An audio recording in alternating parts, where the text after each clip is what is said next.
Bonjour et bienvenue dans cette vidéo, pour cette édition de l'actualité du Real Madrid, en ce vendredi 5 janvier 2024.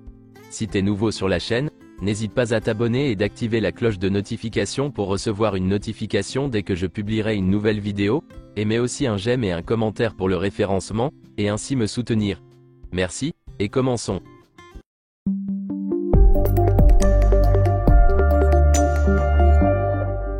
Le Real Madrid a battu Mallorca au Santiago Bernabéu pour conclure la phase aller en tant que leader de la Liga. Les hommes d'Ancelotti, comme c'était déjà le cas à Vitoria pour le dernier match de 2023, se sont imposés sur un coup de pied arrêté en seconde période, cette fois avec une réalisation de Rudiger, à la sortie d'un corner de Modric. Le Real Madrid, qui n'a encaissé aucun but lors de ses deux dernières sorties en championnat, va désormais se focaliser sur son entrée en lice en Coupe du Roi, un titre qu'elle s'apprête à défendre, et en Supercoupe d'Espagne.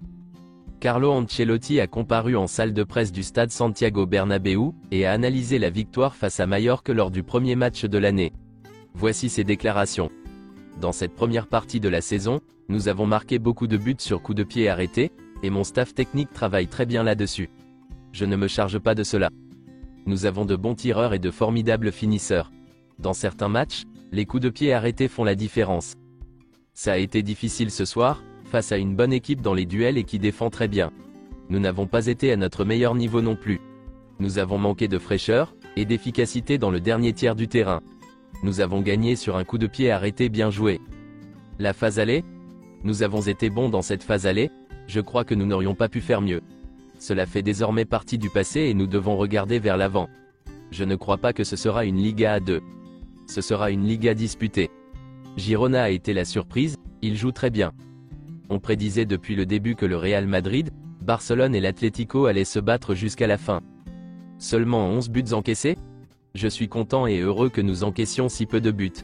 Cela signifie que l'équipe travaille bien et qu'il y a de l'implication. Nous avons eu un problème derrière face à l'Atlético, mais nous avons réglé les choses et nous sommes très solides. C'est le travail de tous, c'est important. Les buts encaissés contre l'Atlético nous ont ouvert les yeux, nous avions été faibles sur les centres. Nous avons arrangé les choses en mettant les centraux plus proches de la surface de réparation. Le mois de janvier? Je me rappelle que dans le passé nous avons eu des problèmes durant ce mois, mais je suis confiant à l'idée que nous allons récupérer des joueurs importants. Camavinga et Mendy seront là pour le prochain match, et la condition de Vinicius Junior va s'améliorer, il a été absent un certain temps. Nous avons souffert dans le passé, mais je suis confiant dans le fait que nous pouvons être bons durant ce mois. Les performances de Rudiger? Il a profité des blessures des centraux, qui ont été importantes, et il évolue à un très haut niveau dans la continuité. Il est toujours concentré et prêt. Il est serein derrière, et il joue très bien, il fait partie des meilleurs. L'apport de Jude Bellingham? Cela ne doit pas surprendre qu'il ne marque pas de but. Il a beaucoup travaillé, et les buts qu'il a marqués ont été des plus. Il a manqué d'un peu d'efficacité et de fraîcheur, comme Rodrigo et Vinicius Junior. Le retour de Vinicius Junior? Le changement était décidé à l'avance. Il revient d'une blessure importante, nous avions un doute sur le faire commencer ou rentrer plus tard. Il a joué 60 minutes qui lui ont fait du bien. Arda Güler dans le groupe? Il se sent bien, tranquille. Il a commencé à s'entraîner avec le groupe, et je garde en tête qu'il n'a que 18 ans. Il faut faire preuve de calme et de tranquillité avec lui, car il sera un joueur très important pour le présent et l'avenir du club. Il est important d'y aller avec patience. J'en ai et le joueur aussi. Il aura des minutes petit à petit et du protagonisme, car il en a la qualité. La forme de Brahim Diaz?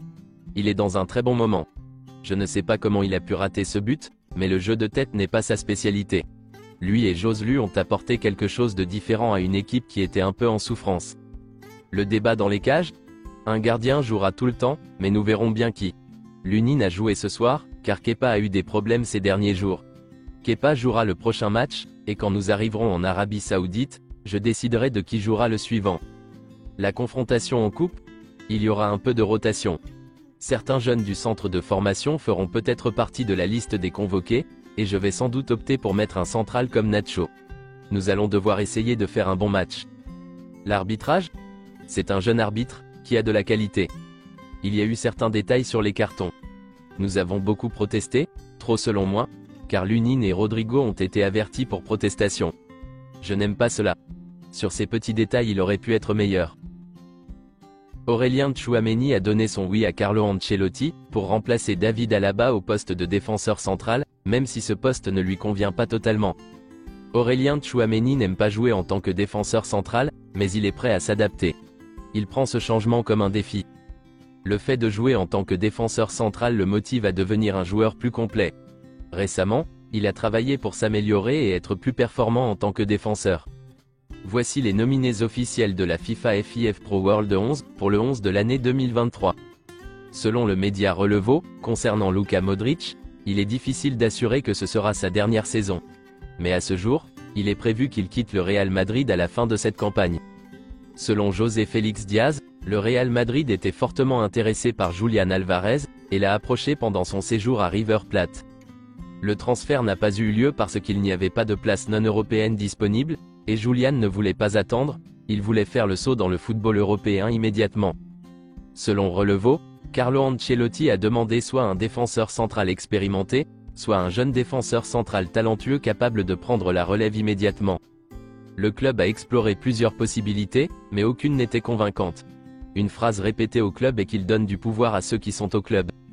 Selon Mario Cortegana, le staff du Real Madrid a mentionné des noms de défenseurs au club, et parmi eux se trouvaient Raphaël Varane, Raúl Albiol, et Victor Lindelöf. Après des semaines d'analyse par le club, il a été considéré qu'aucun profil ne convenait.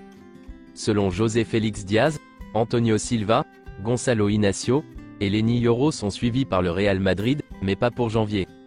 Carlo Ancelotti considère que l'idée de passer le reste de la saison sans recruter de joueur défenseur central est très difficile, malgré ce qu'il a dit en public. Selon Fabrizio Romano, le Real Madrid va continuer à scruter le marché des défenseurs centraux pour l'été, des joueurs importants. De jeunes joueurs talentueux dont nous citerons les noms dans les prochains jours.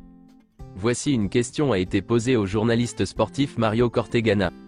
Qui prend les décisions clés concernant les recrutements au Real Madrid? En fin de compte, c'est le président Florentino Pérez qui donne le feu vert final. Mais le processus de recrutement commence généralement par le travail de Juni Calafat et de son équipe. Il prépare des rapports détaillés sur de nombreux joueurs, y compris certains dont le profil leur est spécifiquement demandé par d'autres départements du club. José Ángel Sánchez et Juni Calafat discutent d'abord de ces rapports, parfois avec la participation de Carlo Ancelotti. Cependant, tout dépend vraiment de Florentino Pérez et de José Ángel. Un bon exemple de cela est lorsque Carlo Ancelotti a insisté sur le fait qu'il voulait, entre autres renforts, un attaquant de pointe, où Harry Kane était son favori, et que le conseil d'administration n'a pas voulu investir dans cette demande. C'est tout pour cette édition de l'actualité du Real Madrid, et merci d'avoir suivi la vidéo. Abonne-toi et mets un j'aime si t'as aimé la vidéo, et mets aussi un commentaire en donnant ton avis, et à la prochaine pour plus d'infos sur le Real Madrid.